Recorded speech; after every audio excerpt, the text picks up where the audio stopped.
ఏపీలో నవంబర్ లోపే స్థానిక సంస్థల ఎన్నికలు రాబోతున్నాయని నాయకులు సిద్ధంగా ఉండి క్యాడర్ను సిద్ధం చేయాలని జనసేన అధినేత డిప్యూటీ సీఎం పవన్ కళ్యాణ్ ఆదేశించారు.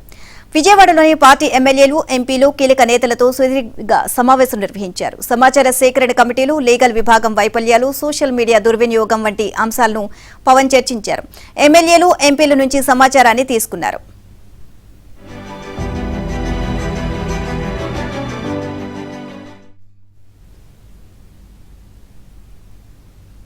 జనసేన లీగల్ విభాగంపై పవన్ తీవ్ర అసంతృప్తి వ్యక్తం చేశారు. పనితీరు సక్రమంగా లేదని, దానిని మరింత బలోపేతం చేయాలని స్పష్టం చేశారు.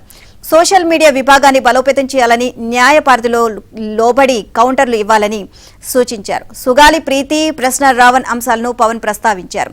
సుగాలి ప్రీతి విషయంలో ప్రభుత్వం తరపున తాను ఎంతో చేశానని గుర్తు చేశారు. ఈ విషయాన్ని పార్టీ నాయకులు చెప్పడంలో విఫలమయ్యారు అని అన్నారు. పార్టీ కార్యక్రమాలను ప్రణాళికాబద్ధంగా ఎప్పటికప్పుడు క్షేత్రస్థాయిలో చేపట్టడం తక్షణ కర్తవ్యమని పవన్ స్పష్టం చేశారు.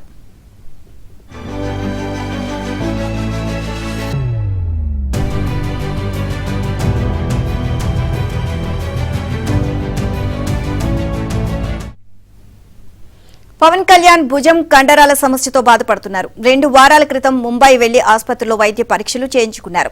ఈ నేపథ్యంలో ఇవాళ ముంబై వెళ్లి 2-3 రోజులు శస్త్రచికిత్స చేయించుకోవాలని పవన్ నిర్ణయించారు. ఇక అనంతరం దాదాపు 20 రోజులు హైదరాబాద్ లో విశ్రాంతి తీసుకున్నట్లు సమాచారం.